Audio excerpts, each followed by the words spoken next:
Good to see the exact amount of delay that is between all of us. Hey, hey.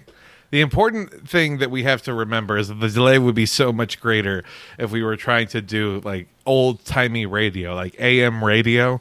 From around the world to right back here in Houston, Texas. It's Dolphin News. Which one of them will get their bit in first? That's the one we'll go with, ladies and gentlemen. And then after that, we're going to go to Europe and show Jerry a thing or two. On to Italy. Wide Atlantic Ocean. I wish I could contribute to this bit, but, I have family on both sides of that conflict. And, I just think it's important that we, just remember that there were real people there. Yeah, you're related to the guy that Indiana Jones punched into the plane propeller. Exactly. I'm like, hey, see, I'm called for. My granddad was a combat veteran. He got thrown into a plane propeller by Harrison Ford. The woke liberal professor viciously attacked. Ooh, that's a sketch. I'm gonna write that down. Oh yeah. It's probably right up there with Indiana Jones gets canceled for dating. What was it, like a college student, 17-year-old? What was like the problematic age gap from Temple of Doom? Like they did Marion. the math. Yeah, well, no, it's from Lost Ark, and where he's arguing with Marion Ravenwood, and she's like, "I was a child," and he was like, "You know what you were doing." And then earlier in the film, he's like teaching a class, and this woman has like, I think it's like, "I love you" or "Call me" or something written on her eyelids, and she's sitting on the front row. So yeah. I mean, the most important thing to know is, like, if that college student existed today, there would be a whole, like, TikTok tutorial videos being established about how to get the exact sort of seduce your archaeology professor eyeshadow lined up. It's utilizing the best Euphoria-style makeup techniques, so yes. you too... Yes.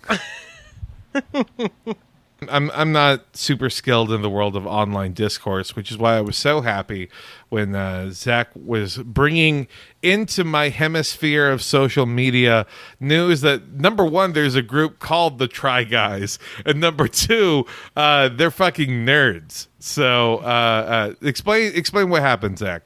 Oh, yeah. Have you ever wondered what would happen if your group of favorite dudes at your office really wanted to get big doing something?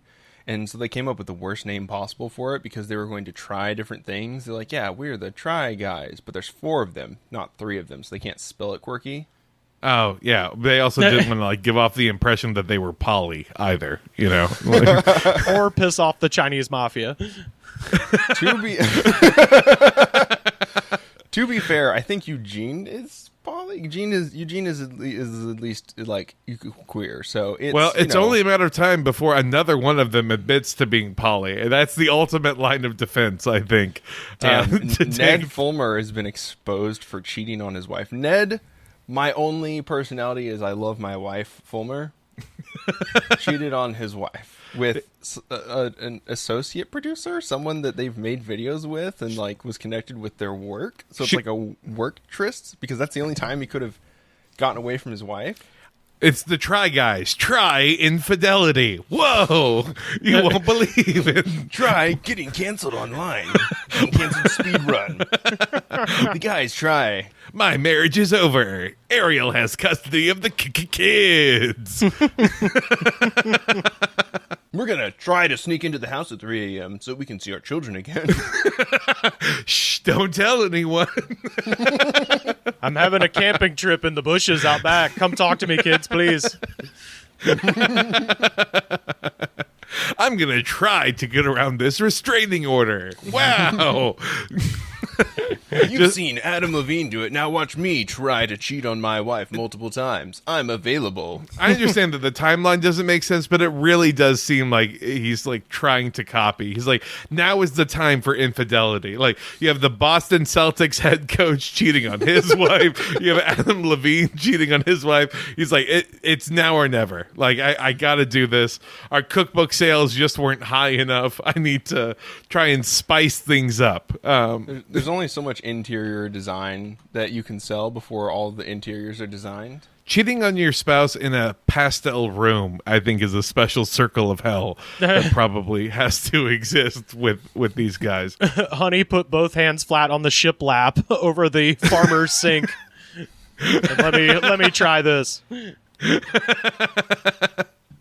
HGTV saved my marriage. Ooh, wait, hold on. I mean, I know this is like an internet rule, so surely it does exist. But is there HGTV pornography? Oh, I would have to assume so. You know, I'm not sure what exactly it would be called, but probably huge and girthy television, I think, is just right there. If we're talking about the white suburban women that watch HGTV, you have to sell it like it's The Bachelor, okay? It's the fixer-upper with Chip and Jo. Oh, no, I was thinking flip, flop, or fuck. Flip, flop, or fuck. You're flipping a house for the purposes of making a sex house. It's a brothel. Flip, flop, and fuck, yeah. There was. Which one do you want to do, honey? Very nervously sweating, trying to figure out what exactly is going to be happening here. I guess my biggest concern when I look at this storyline is you have a very nerdy, dorky kind of dude who has like a. I mean, I understand that celebrity that is larger than probably any single person should ever like expect to achieve, but they're given a relatively small amount of notoriety and influence, and then just immediately fuck it up by then starting to cheat on their spouse. Like that's what's gonna happen when these guys get like a small bit of power. It's the the Try Guys have 8 million subscribers on YouTube, and Ned is worth $10 million. I think net worth is like a very like flux term, you know. Also, it's not like an official thing. Like there are not public records that show your net worth technically, but you can calculate it. I guess that's how Forbes works, right? He's about to be worth $5 million next week. After, yeah. You know. Well, let me just say, as a person who knows several comedians with Comedy Central specials, when you look up their net worth, you're like, no, I know that guy. That is not true. It'll be like to get a loan with this printout showing my net worth, please. Like it'll be like, you know, whatever, some guy who had a Comedy Central Presents in 2008, and you look him up and it's like, that person is not worth $3 million. I have been to their apartment. Unless they've got, it's all a ruse. Unless the apartment is on top of an oil well that I didn't notice. It's a hovel, but I own the mineral rights to this hovel. And it's wonderful.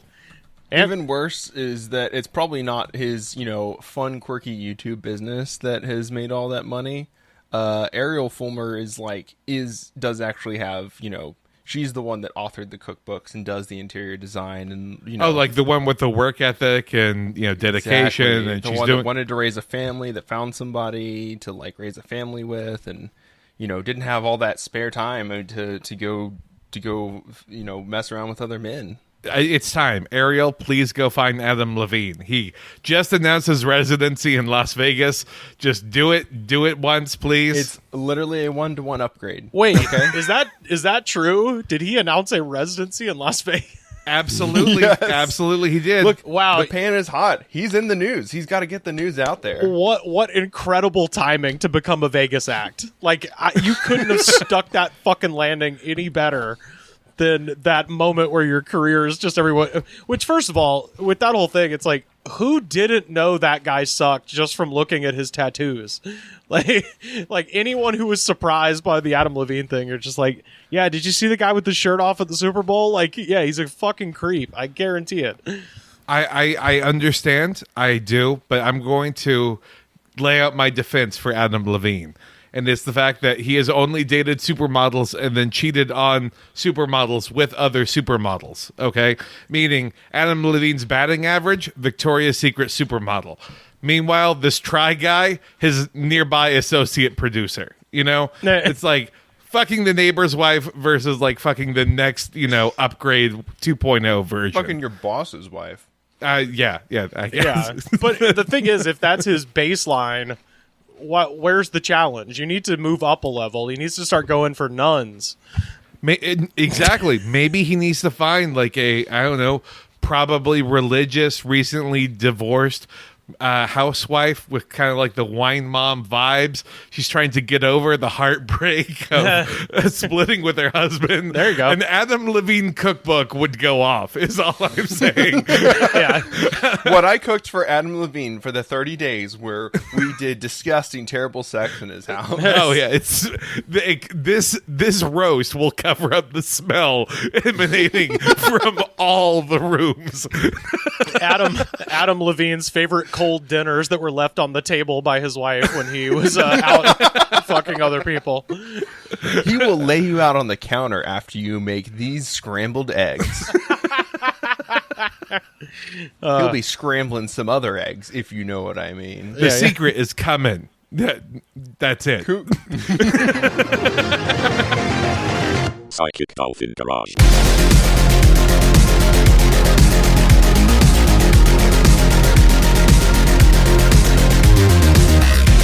Hey everybody, welcome to another episode from the Psychic Dolphin Garage. I am Zach, he, they. I'm Kelton, he, him. I am Rivers Langley. He, him as well. Very cool. It's the dudes rocking in the house tonight episode. Yeah, bro. And I mean, what better time for this to occur than on Happy National Drink Beer Day, everyone. Yes, I'm definitely drinking a beer and not a zero sugar soda. That's. I mean, you know, it's fantastic to see everyone in the diet soda club. Meanwhile, I'm actually just drinking water. I can't even wave it in front of the camera the right way, right. like a Jeez, boring asshole. We're all, you and me are getting almost at 30. It's a weeknight, sir. We've gone from Excuse party rocking to partly rocking. to just rocking, but it's a rocking chair. Like that's my. Man, I am genuinely on the brink of getting one of those. I've got a small balcony outside, and I think there's literally just enough room for a rocking chair and my outstretched feet. And I'm like, what is really stopping me at this point? And if I do it, I'm buying directly from Cracker Barrel. It can't be any other way. I was gonna say because those are for sale. You do. And how Don't many drive people past do it? the Cracker Barrel. Yeah, you're gonna leave with a full stomach and a full trunk because you'll have your new rocking chair in there. Yeah. All right. Here's my pitch. You rent out one U-Haul. You buy a pair of bolt cutters, and you get like two of your best friends in the whole wide world. And you perform the heist that no one will probably have the guts to accuse you of or charge you for. Yeah. Because who the hell is going to steal from that giant row of rocking chairs that exist? Did you do that job in Rialto? Tell me the truth. Nearest Cracker Barrel to me, Rialto, California. Shout outs. This son of a bitch has been hitting Cracker Barrels across the state. We have to catch him. We're hot on the trail. He's hit Rialto. He's hit Camarillo. And now we know the next move is going to be Victorville because that's the only other Cracker Barrel in the state. I'm now imagining just an FBI board. They're like, but when are they going to strike? They've struck overnight, but they're getting more bold. I know exactly when. Late Sunday brunch, immediately after church. Oh my God, they wouldn't have the stones to do it. It's the perfect crime. No one can stop them. The Cracker Barrel will be too full. No one will be able to get out. It's standing room only at that time. It's a chase scene, but it's just both of you are stuck behind really old people that are walking through the Cracker Barrel. And driving out, too. Once you get out of the traffic, it's just all Methuselahs behind the wheel. 15 miles an hour in the oldest Ford Explorer you've ever seen. Yeah, no, 15 miles per hour in a Chrysler LeBaron with only 350 miles on it somehow from 1992. He's driven into Cracker Barrel 6 times. The last oil change happened during the Trump presidency, but no, that is actually a real thing. My mom is an estate sale broker, so my whole childhood, she would come in, price out. If someone passed away, their kids would hire her to price out the house. They'd take all the stuff they wanted, and she'd sell the rest and take a cut. And a lot of times there were like really old people that would have these ancient cars in pristine condition, parked in a garage because that was their church car. So they drove it from their house to church and maybe to lunch and then back to the house every day for like 30 years. And that was it.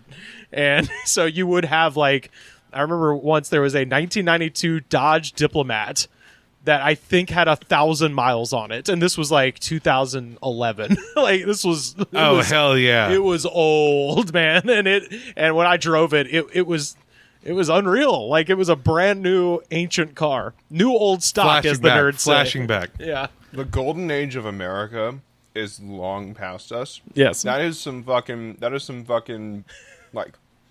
That was when retirements were actually real. Yes. You didn't just work until you were 70 years old. Yeah, Rivers is just driving around being like, you know what? Maybe people do need to pull themselves up by their bootstraps. Yeah, a car. Wait, that's a good horror movie. It's like Christine, but it's a car that makes you Republican. So you sit down in it. It's leather. Yeah. And it's for sure a 57 Chevy. Like, yeah, you can still smell the segregation in here. Wow. Nothing would piss me off more than if someone was blocking my right of driving on this road right now. I don't care for what function or statement they're trying to make. Can you imagine how noisy and useless trains would be? My God. We have to deregulate the energy industry. Yeah. I've been locked in at 2 cents a kilowatt hour for 30 years in this house, and I just turn every light on and leave it on until the bulbs burn out. They're Edison bulbs. They're replacing the filaments themselves. Yeah. There's that Cletus T. Judd song, "Every Light in the House is On," and it's like, yeah, you're running up the electric bill. No wonder she's leaving you. They have to come replace the meter in the back every 2 years because it just sits and goes the whole fucking time. There's nothing they can do about it. They just thought it was a fully working fan. That's what they thought was going on with it, you know.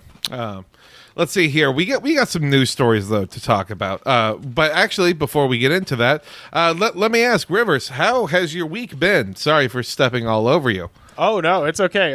My week has been busy with my job, but the real thing I wanted to mention is that, you know, every once in a while you have a moment in your life where you're like, this is different. Something happened. We're different now. And that happened. My buddy, it was his birthday. He had people over, and he ordered some food from a local Indian restaurant. And the food showed up in a robot. What? LA What? has food delivery robots right now. Oh my God. I feel like we just covered that story of the delivery robot that like drove through the crime We scene. did. Yes. We did. Yes. Was that your robot that drove through the crime scene? It may well have been. Yeah, just tracking blood It was into the late hallway. by 5 goddamn minutes, so it better have been. Yeah, hey, you robots getting blood on my carpet. But yeah, like I'd heard about it, and I'm telling you, I mean, it's gonna happen where you live soon. You're not ready for it. It's fucking I'm not crazy. ready. Like I'm not ready to start like getting into those issues of like, do robots have workers' rights? Are robots members of the proletariat? No, they're worse than class traders. They're Is the 9-year-old Indonesian paid 13 cents an hour to drive the robot around? Right. Are they a class trader? No, these are e-scabs. They're e-scabs. That's literally what it is. And it's like that thing if you're watching it, you're just like, because it is like a shiny object being shown to me. Like I am a person that, you know, I know enough, especially about the restaurant industry, to know how bad of a job that is, food delivery, because I did it. That's how I fucking got through college, was working at Hungry Howie's and Mellow Mushroom in Auburn. So I was that robot. So I know how unskilled the labor is, and I know how shitty the job is. So that should be a thing that should be like, hey, cool, man. You get to spend your time doing other things, but it's also because I know what this country is, a scam for rich people. I just know, like, well, there's 5-10 jobs that just don't exist anymore. And it's it's weird, but as far as the shiny object thing goes, man, we were standing outside, and it doesn't tell you. We didn't know it was a robot. It was just like, your delivery's on the way, and we're standing there, and this, imagine like a gigantic 00110001 has your order. Yeah, well, imagine like one of those those wagons that like people use for their garden. Like it's not quite like a radio flyer, like a kid wagon, but like one of the big caddy wagons. It's one of those, but with a fucking brain and an inside, and they all have a big orange flag, like the like the nerds had on the back of their bikes, in junior high. And we're standing there just outside, and it's like, oh yeah, the food's about to be here, and we're expecting a car, or a bicycle, and then just coming down the streets is zzz, and I'm like, is that a fucking robot? And then it just came to a stop at our feet, and its little thing just goes and like opens, and then we get the food, and then it just turns around and goes back to the restaurant. And it was just like, you know what I mean? Like, that's a thing in 50 years. Like, much like like the first time, y'all are old enough to remember when the internet got hooked up to your house. It's that kind of level of just like, there's some, in poetry, when everything changes, they call that a volta. This is a fucking volta of my life, where I've had my first common reaction with a robot. So anyway, that's how my weekend's been. I've just been thinking about all of the implications of this Indian food, this momentous occasion of fucking of basmati rice and tandoori chicken. It's changed my life. Well, I mean, if this is going to be the same thing as like when the internet got plugged into your house, I'm not expecting my parents to get another divorce 3 years later. So, I mean, we'll see. We'll see if I can blame the fast food robots for this one instead. Yeah, okay. And the robot doesn't masturbate anyone yet, but soon, my friends. Did it ask you for a tip? Was it like, no tips allowed. iPad folds down 10, 15, or 20%. Pressing 10, error. It grays it out as an option. I mean, like, we will live to see robotic sex workers. You know what I mean? Like, that's like, just, I don't know. I made that joke about it doesn't jerk you off, but that's gonna fucking happen. I can only imagine a robot being just, I've had such a long shift, 12 hours on the clock, robo jerking people off. The implications also of like something that's as easily reproduced as code. Yeah. And then profiting off of something that easily reproduced, even though maybe something that got paid, $50,000 a year coded it. So they're going to be robot sex workers and then like knockoff robot sex workers. Open source, FOSS. And that Linux. that starts the singularity. That is, as soon as the sex workers go rogue and begin just killing their Johns, that's where it starts, and then the rest. That's Blade Runner, right? That's Blade Runner. Isn't that the plot of Blade Runner? Yeah. Something. Those robots aren't going to roll it. through crime scenes. They're going to create crime scenes. That's true. Yeah. No. Once they start to search you out before you realize that you are craving a robot sex worker, they just like show up because it's like, oh, well, the algorithm said, and you're like, damn, I really could go for some robot sex right now. That's the moment of singularity. Oh, and it becomes real to us. It's already very real. I didn't stop Amazon when they were recommending paper towels to me, and now look where we are. This is is the bullshit. Now the robot shows up with the tissues, the lube, and all the attachments that I like. I am the number one candidate for the food version of that, where the food robot rolls up. It's like, you want a taco, you fat fuck? You know you want one. It's like, yeah, you got me. Like, You want one? Scan your chip, dumbass. yeah, give me your credit card, bitch. Here's a fucking turkey sandwich, you piece of shit. And they could do that. The dirty talk element of these robots. It's wonderful. Well, that is the confidence that they will have in their ability to sense how hungry we are as a people. Like, they can demean us they can neg us like Mystery on VH1. They can neg you into giving in to the various pastries and insidious things within their bowels. A sandwich delivery robot in like a giant glittery top hat just driving up to you. You look fat. Would you like a sandwich? Would you not? Would you not? Answer me honestly. Look into my eyes and tell me you wouldn't eat that sandwich. Okay? No man is that strong.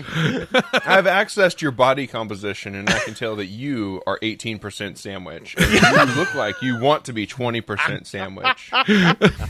I mean, if it's like a nice Italian sandwich, no question, I'm getting that. Oh, absolutely. They're going to be running specials, so you're going to be like, for $3.99 a whole sub. Fuck me. Although $3.99 and it has the good yeasty bread and put vinegar and oil on it. Although even with a robot, 7-Eleven rules are in effect. No egg salad. Don't do it. Not once. Do not engage. Robot really trying to neg you into the egg salad it's had inside its cargo bin for 14 hours because it can't go home yet. Please, it's the only way I can go back to my family.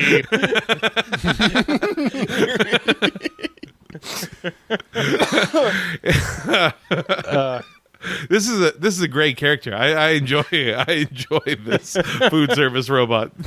But yeah, they're and it's one of those, Lewis Black has that joke where he goes, have you ever had a friend tell you something crazy? Like, they're like, oh, there's a bear just shitting everywhere. It's like, I haven't seen that. And the next thing you know, the bear is moving into your house. It's that with the food robot. In the 4 days since I saw this for the first time, they're goddamn everywhere. And maybe I just didn't notice for the past few weeks, but yeah, it's taking over my entire brain for the past week. The flag, you were trained to just be like, oh, what a nerd. It's clearly a Japanese toddler running an errand for their mother. That's what the flag is representative of.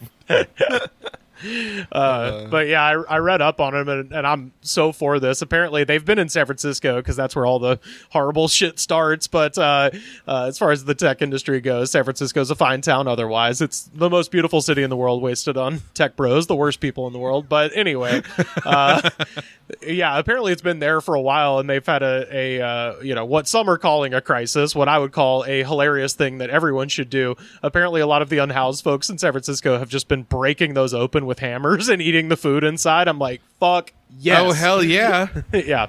They're following RPG rules. You break it open and then, you get sustenance from that. Like, if it makes sense. If you're high enough level to lockpick it, then, I mean, who's going to stop you? Oh, there's no lockpicking. This is just straight hammers to this motherfucking thing. There's no finesse. It's not a heist. It is just breaking it open.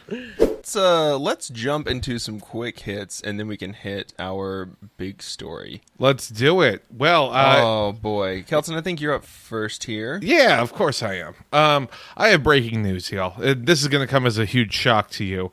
But apparently schools are not, in fact, providing litter boxes for students who identify as cats. Contrary to all the rumors circulating around in Michigan, Texas, Iowa, Wisconsin, Nebraska, and other places, schools are not doing this service for their student body. One superintendent was forced to, at the latest board meeting, say there are no litter boxes in our schools, period. There never will be. The reason this came to a head is that a woman who had previously run for a school board position, but then wasn't able to win it. I'm not sure what the term would be, has really been pushing this narrative that, well, she hasn't seen photos or heard any firsthand accounts, but she knows that schools are doing this, and this is one of those schools, and it needs to change. And that story just, of course, caught on like wildfire through every, spam news, conservative, clickbait, boomer uncle feed, basically, for lack of a better stereotype. Yeah. I remember in elementary school when we were learning about the mail system that apparently at some point chain letters were such an issue that they were made illegal.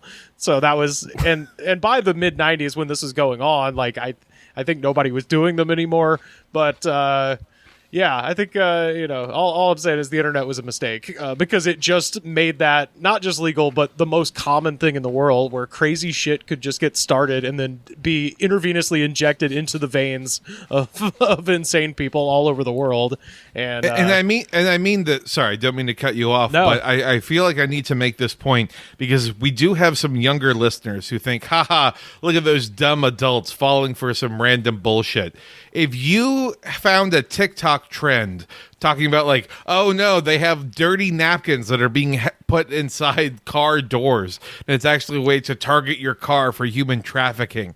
Like, if you're the type of person to fall for that sort of stuff, you are the exact same person. You're just on a different social media platform. You are not better. This is going to be who you become if you don't change your goddamn ways. right. Clickbait content is clickbait content because it tells you something that you don't have an argument against, but you believe it because of the platform it's on. Yeah. You're Anyways, terrified. You're terrified. I would like to make sure that I would like to be assured that all the classrooms that my children go to have perches in case they identify as birds. Yeah. Oh, well, perfect. Well, I was going to say, my question with this is, if you sat those people down and you were like, how do you think a furry uses the bathroom? My child's a furry, and they exclusively communicate with those little boards, and you push the buttons, and they say the words. Abuse. Totally normal, right? Abuse. Yeah.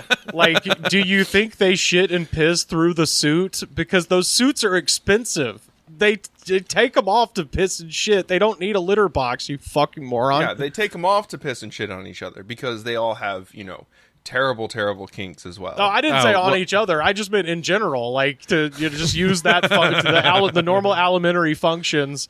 That's you got to take the shit off. There's just no litter box. It would be impractical for the targeted group.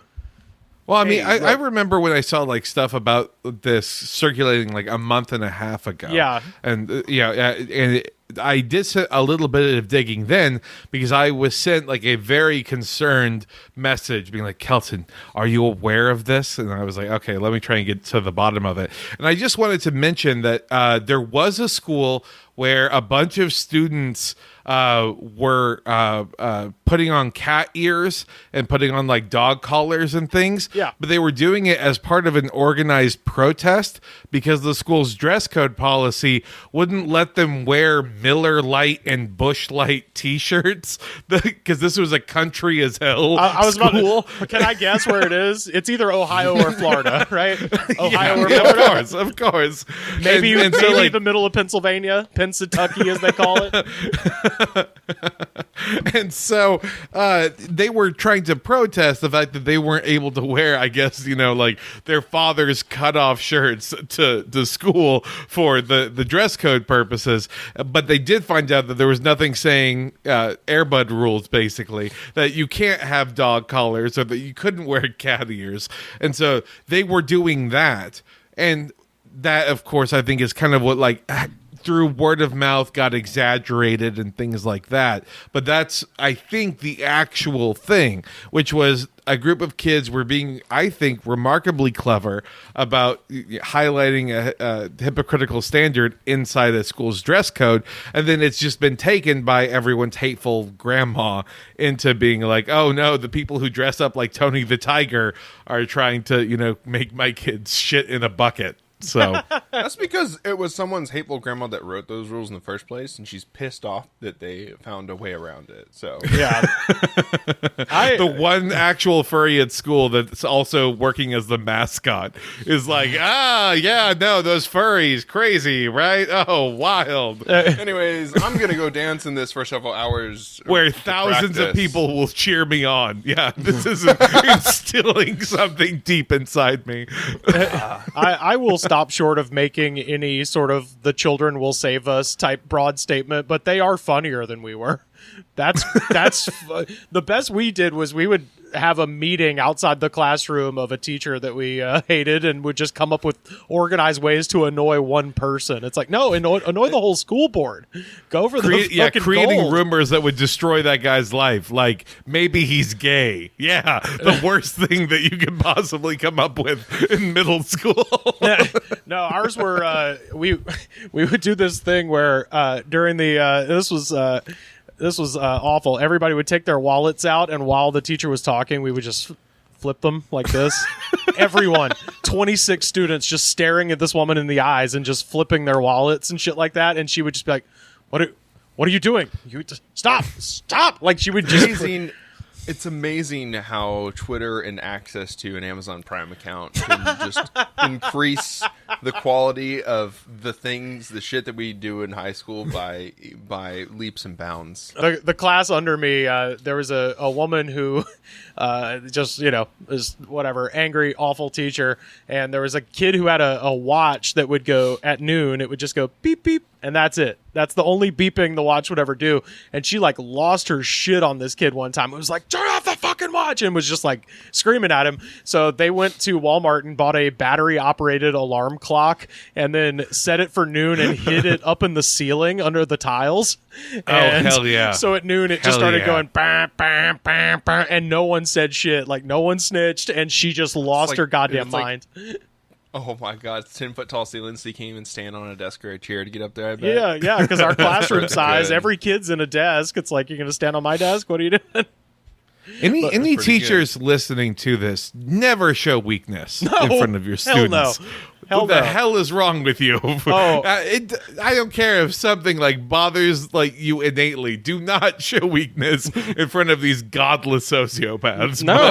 Just pretend it's your dad. Grit your teeth, and everything will be fine. And when you finally move out, Yeah, just grin. Can't and wait bear till I it. leave this fucking school. Oh man, it's gonna be so great. I'm gonna be so respected at the next school. Just grin and bear it, and drink half a bottle of Beefeater and some tonic every day. Wow, we had the same dad. Oh no, I was talking about me as a substitute. I don't even drink. I don't even drink that much. But when I was doing that job, I was a substitute for like a year and a half, and I was like, I gotta go home and take the edge off. I get it now. And then I started doing something productive with my life. Stand up comedy. I'm really helping people. Let's go. That's true. Well, speaking of coping mechanisms, copious consumption under capitalism is now more justified than ever. There's a new study out that says that drinking several cups of coffee every day is linked to a longer lifespan. Great. Cool. This message brought to you by Big Coffee. This message brought to you by Black Rifle Coffee.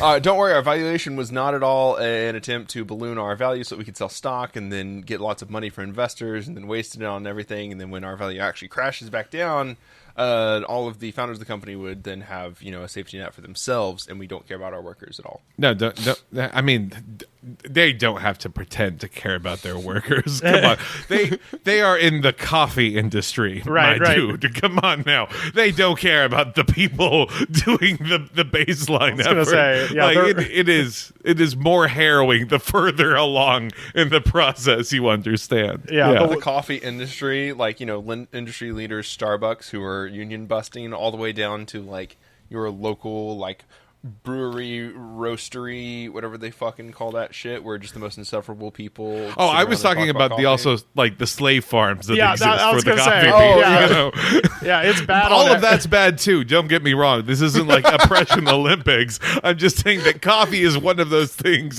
where pretty much the entire concept of it is basically imperialism to its core. Yeah. I do like the idea though of someone like trying to pitch their baristas, being like, "Yeah, if you drink one of these, you can live longer with this life that I'm sure you feel is so fulfilling and wonderful and great. You can do this for like 3 or 5 more years." Doesn't that sound amazing? Like that's remember, you won't ever retire. that's the kind of statistic that would make someone develop a heroin addiction. Like, it's just like, all right, it's time for me. Did y'all see, by the way, that the coffee brand coffee that's been popping up? I don't know if y'all have been getting it in targeted ads or Wait, not. is this the Dennis Leary bit from 1998? Coffee flavored fucking coffee. I don't think so, but I think the creators are probably fans of that kind of shtick. Okay. Because Coffee brand coffee looks like something you'd buy in Target. yeah, it's basically like, don't you want no politics in your coffee? They're trying to be like the centrist coffee in between Black Rifle Coffee and Starbucks, because, you know, Starbucks is too woke. Whoa. Right? Too woke, yes. Yes. So yes. so anyone can use their bathroom if they're white. Exactly. You understand the concept perfectly. We have 4 gender-neutral bathrooms, but they're They're just for whites. We have paying customers. We've straight white male bathroom and then other. Yeah, It's just what's and we do have a litter box just for funsies, but again, only white cats.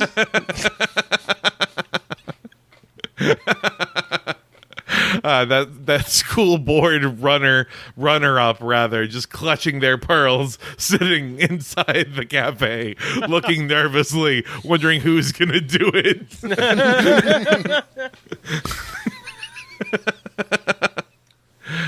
They told me to keep an open mind. I can't. It's just wrong.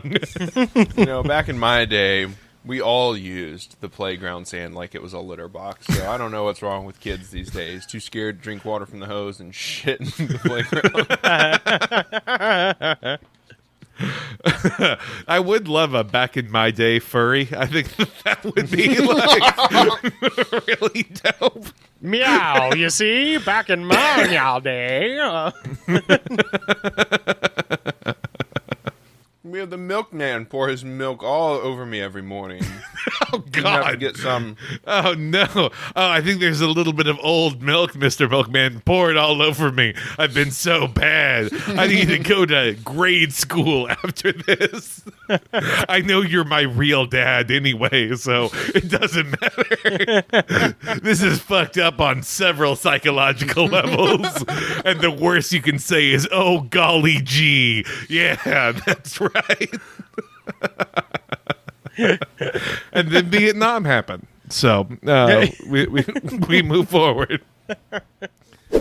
I did have one last story as we're going through kind of a bit of a news roundup, and it's international news. It comes from Germany, where in Berlin, a museum is holding an interactive Nosferatu show, which will allow anyone who visits there the chance to donate their blood on site. So it's, you know, supposedly an above board operation run by the German Red Cross, and a wonderful opportunity to go ahead and help people who are at risk, since there is a blood shortage there. But it could also be the most wonderful and ingenious plan done by a vampire ever. Just 10 out of 10 execution, no notes the entire way through. Like, you lean into the conspiracy, you profit off of the goodwill, you move on, right? Like, it's the least I think that they could get reimbursed for vampire blackface that I assume Nosferatu is, of all vampire movies. Also, like, I mean, you know, vampire, like, role players, furries, it's, you know, the tomato. Imagine how many people get screened out when they're like, by the way, are you homosexual? Like, my dude, I am at a Is that a law in Germany? I would hope not, but I know that was a law in the U.S. for a while. still- So for the It's still a law, I thought. for the Yeah. purpose of this bit, it is still a law in Germany, which is, imagine going to a 100th annual celebration of Nosferatu in Berlin and then getting asked that question, just how many people that would screen out. Like, It's just going to end up being like one guy being able to donate blood, and he's probably the most fucked up out of all of them.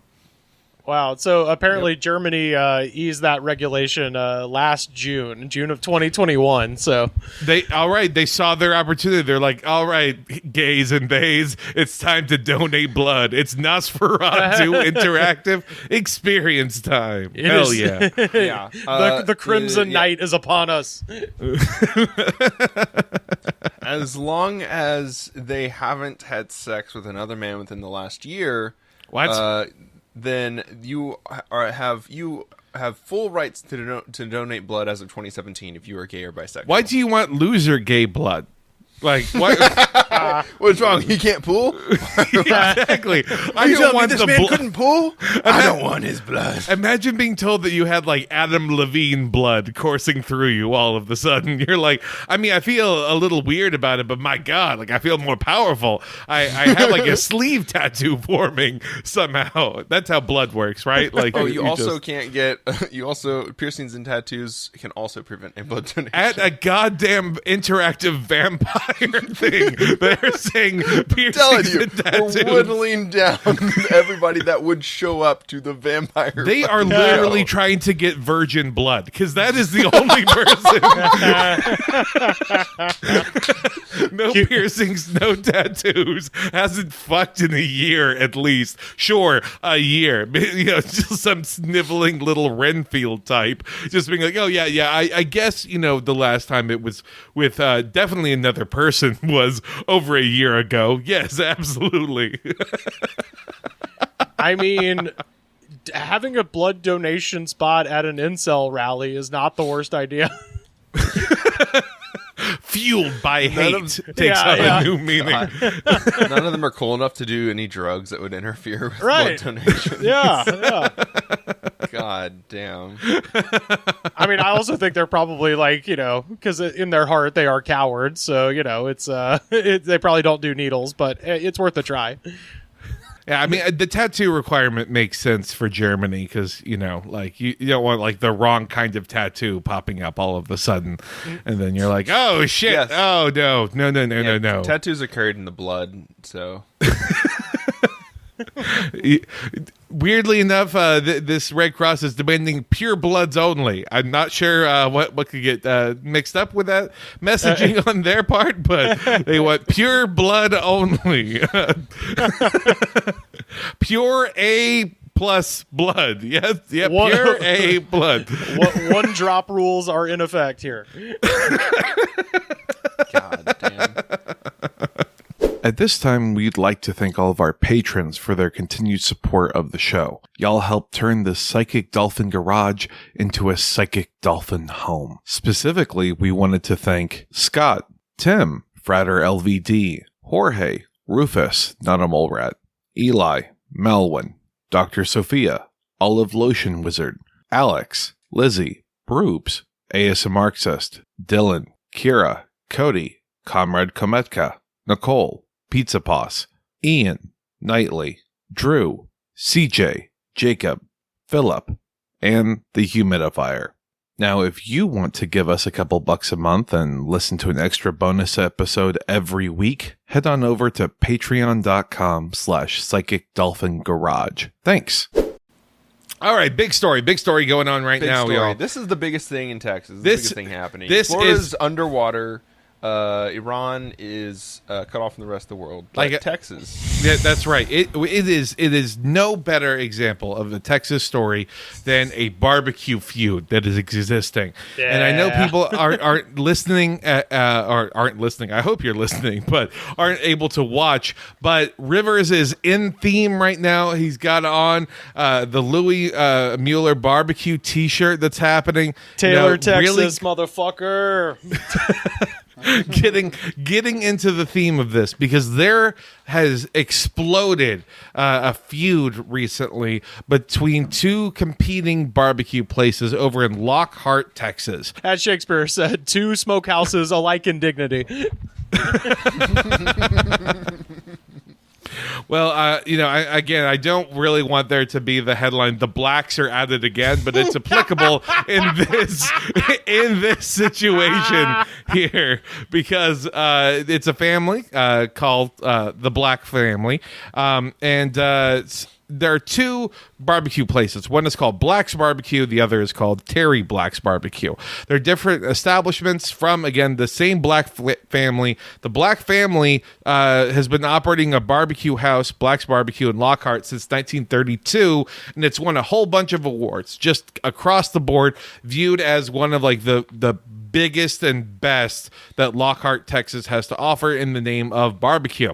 However, there were two younger family members named Mike and Mark who broke off from the rest of the family to create their own barbecue joint. Originally, they wanted to call it Black's Barbecue Austin, have an Austin location for their Black's Barbecue. However, they are being sued, or they were sued by their uncle, Kent, who is the current owner of Black's Barbecue, because those two brothers, the black sheep, or in this case, just regular sheep, I guess. But Black's sheep. The Black's sheep. They had two different cooking style and had two different barbecue technique that the uncle said that they cannot use the name Black's Barbecue with it. Like, you can't profit off of our name and our legacy. Barbecue sauce is thicker than blood. In this case, with these brisket is thicker than blood. I don't know. Whichever version. It's thicker than blood. Oh, I mean, not when it's falling right off the bone. It's gorgeous and fantastic. My blood will be thicker after eating their barbecue because I have to try both of them to figure out which one I truly stand. Oh, that's a grift we should absolutely jump on. Is be like, which one's better? Let's find out. And then order, like 1 pound each, but it's still somehow $80. Yeah. Per pound. Per pound. Of course. No discounts for the wannabe influencers in the barbecue world. Actually, I have over 200,000 points on Yelp. The Try Guys try to eat their way through their feelings. That's what I want. Keith does do that thing where he eats everything on the menu from a place. Fantastic. Great. I would. If Keith from Try Guys wants to do a video on both of these, I will join you, Keith, and I will help you eat everything on the menu. Well, you listen to our podcast, Keith from the Try Guys. Name searching, doom scrolling about the podcasts that are mentioning this drama here. So we have an interesting turn of events between this family squabble because Kent Black, the uncle, announced that since his nephews were opening an Austin location called Terry Black's Barbecue, he would be opening an Austin location called Black's Barbecue that are basically 2 blocks from each other. It is ridiculous how close they are, and they've just been feuding in a not so much Cold War, but it's slow smoked, really trying to bring the flavor out from this dispute here. Yeah, this can only be better. This is going to only be good for them, right? Like, you have 2 of them that are competing. Now you have to visit both of them. So that's at least 2 restaurant visits you have to make, and that's not just the one trying the new. That's absolutely, I'm sure, how they're interpreting it. Not at all like the prestige of Black's Barbecue and all of the awards that they've won are now getting usurped in some way by the newer generation that were probably, I don't know, to use a Game of Thrones term, the second sons of the family. So that's what all of these barbecue places are in Central Texas. Like, everyone is fucking related. It's like 3 families. It's Mueller. It's the Barbecue Illuminati is what it is. Yeah, it's a mafia. It's a cartel. It's a cartel. It's a mafia. It's like a decentralized organization where it's literally like, I'm sure there's maybe more, but there's the Franklins, who's like the kingpins of Austin, and that because they got the 3-hour-long line outside of their fucking place. But then they've got relatives that have their own shit. There's the Muellers from Taylor, but then they also own, like, their relatives own like La Barbecue in Austin, and then there's the Blacks. So there's like these 3.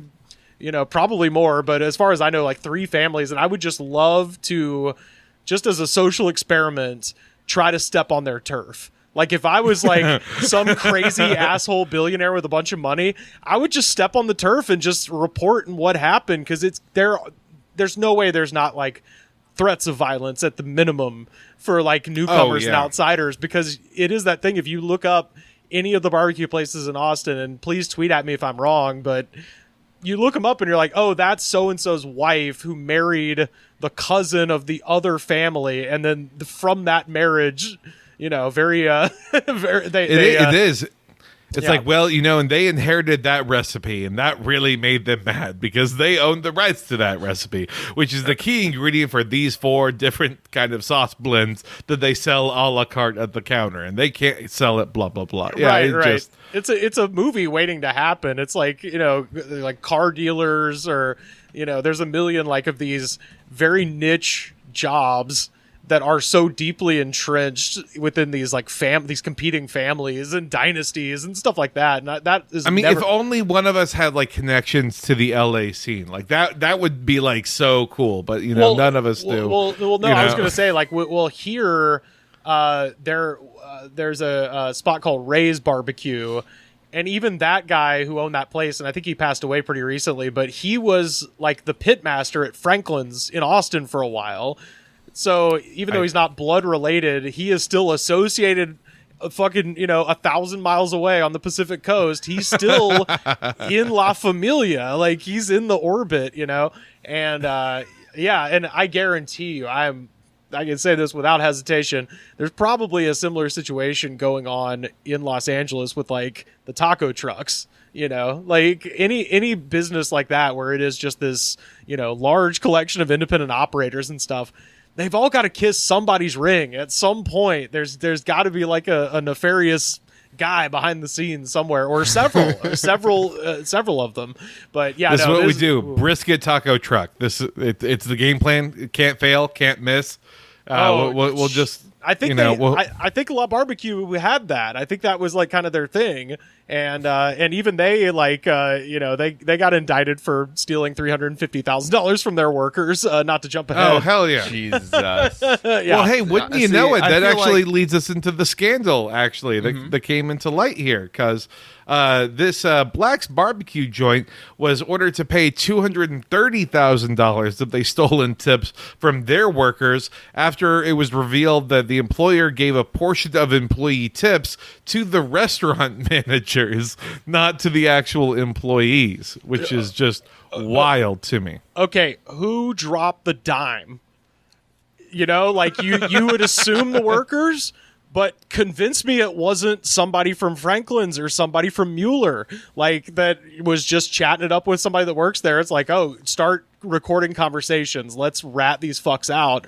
You know what I mean? Like, sure. We can take them down from the inside. Yeah. Like you would like to think it was the workers. But again, as a guy who worked at a restaurant, I don't have the fucking energy to take down the man. But you know who does? Rival families. And it's like a Goodfellas thing. It's so then we lit a match. But in 2022, what's the worst thing that can happen? It's not burning down the restaurant. It's getting you canceled online and then by the government by extension. Canceled by the government, ordered to pay $230,000. Yeah. This canceling sucks. This is the worst cancellation of my life. Goodfellas is a stretch for a feud between the different barbecue joints in Texas. It'd be more like the Righteous Gemstones, I think. Sure. Yes. Ooh, Yeah. Ooh. Okay, see, you're making me want this like limited series kind of a thing. Also, somehow still with Danny McBride attached to it. That's the next project. As soon as Righteous Gemstones is over, that's the next one. Danny McBride, he would look right in front of a barbecue pit, wouldn't he? He would look right in front of anything Texas related. Like, there's not a single environment where he doesn't seem to be at home. He wears that cut off. The Kenny sleeveless Powers vibes, yeah. He wears what you're wearing. Yes. all right. Listen. Yeah. No. As long make that show. As long as we got Edie Patterson front and center because she's a fucking star. She's the funniest person on the fucking planet. Perfect. I mean that's kind of it though for the world of Texas news. It's barbecue. There's a barbecue mafia, a barbecue Illuminati. Barbecue is taken incredibly seriously here in Texas. Hey, Kelton, BBQminati, please. Oh, well, now we have an episode title. There we go. The BBQminati. And it includes the word cumin, which was referenced earlier. Hey, we're doing it. BBQminati. Yeah. Dennis All right. banging their head, just trying to type it out. Uh-oh. In the gibberish. People B-A-R. Let's keep putting a hat on this hat. Let's keep going. It just looks like a stroke has been had. Episode published. Yep. But her wonderful. BBQminati emails.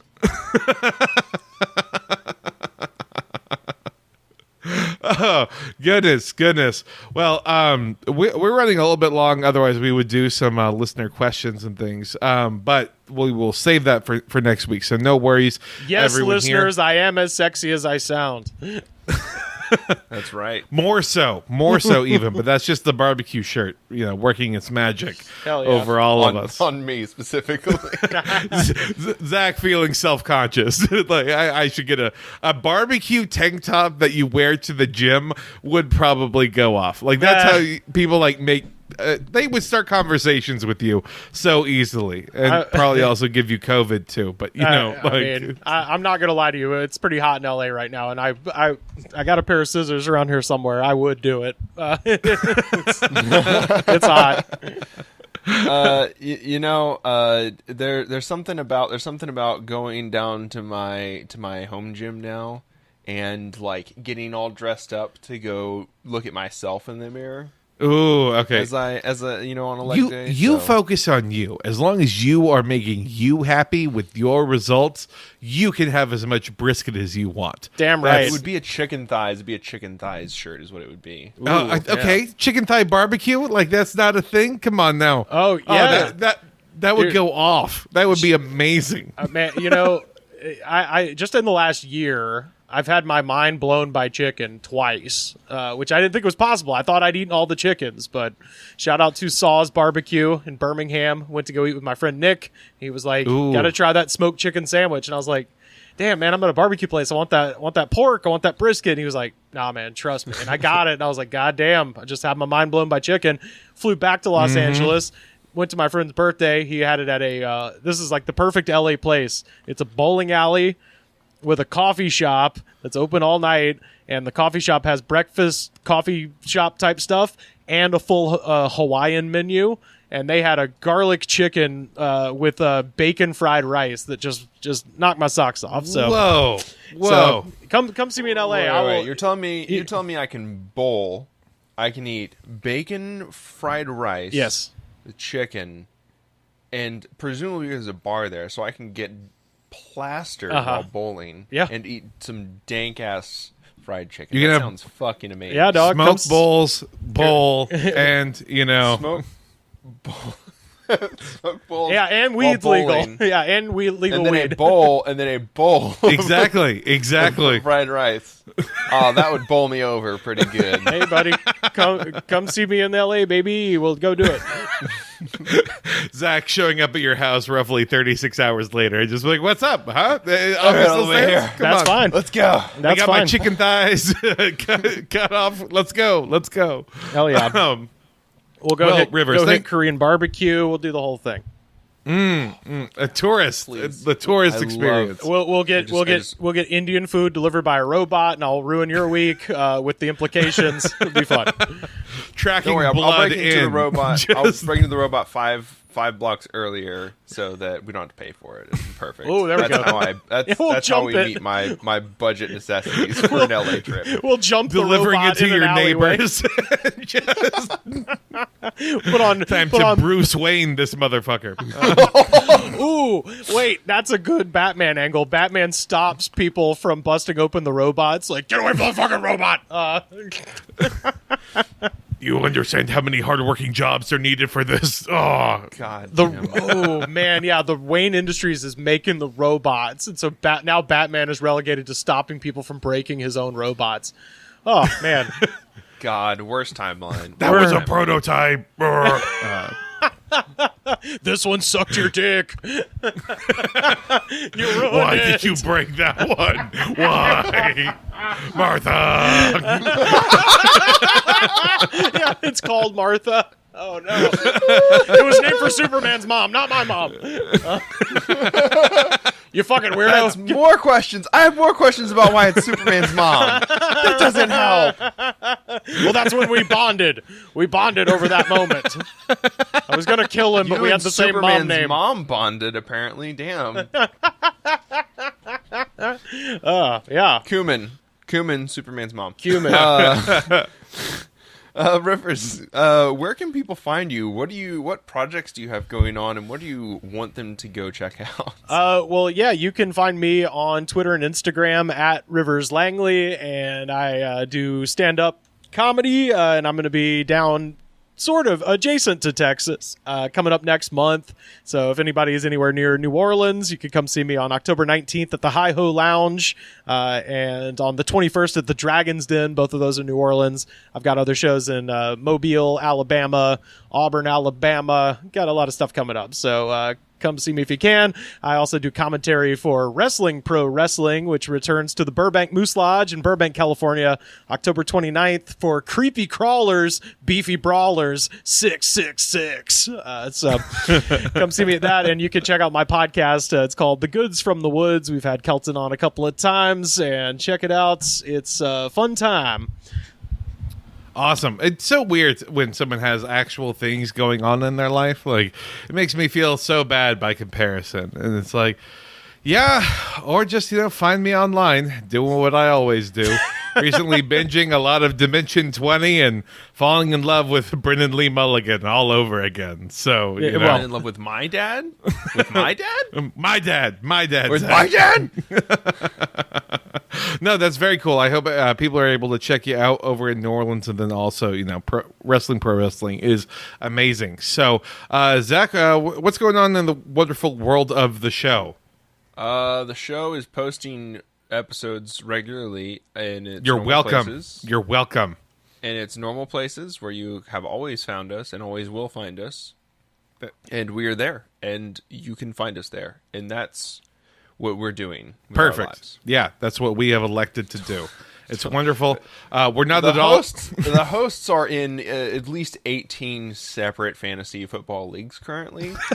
I have paid for a RuneScape premium account, and I work out 6 days a week. So you know what? We're busy.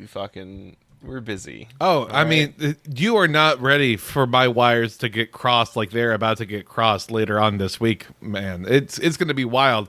As I'm looking through fantasy football waivers and also trying to watch Blonde on Netflix at the same time, just like shrieking about why I wasn't able to pick up Rondale Moore after spending $3 in Fab, while also there's like the camera angle of what's going on with Maryland and JFK. Absolutely. Just what's going in Maryland? From yeah, JFK. yeah, that's true. That's true. Are we gonna release a review of that, right? I mean, you've said it, so now we have spoken into existence. Looking forward to that. Woo, that's what we're doing. Yeah. That's the plug. That sounds way more fun than our next Patreon, which is we're watching My Son Hunter. So. That's amazing, though. That movie looks like it's going to be awesome. Well, I didn't want to pay for it, so I may or may not. Actually, I definitely have not acquired a copy from the internet. I'll be happy to send to you. Actually, I can't because it doesn't exist. All I know about the film is that at some point he smokes crack to come down from cocaine. So they knew what they were doing. Yes. They're like, you've had drugs before, right? Oh, yeah. All of them. I know everything there is to know. Caffeine, nicotine, the other ones. Yeah. I know drugs. I'm an expert. Hell yeah. Well, I don't think any of these actors have done anything. We're not going to get into this. No. All right, everyone. Bye. Bye. Bye. Amarillo.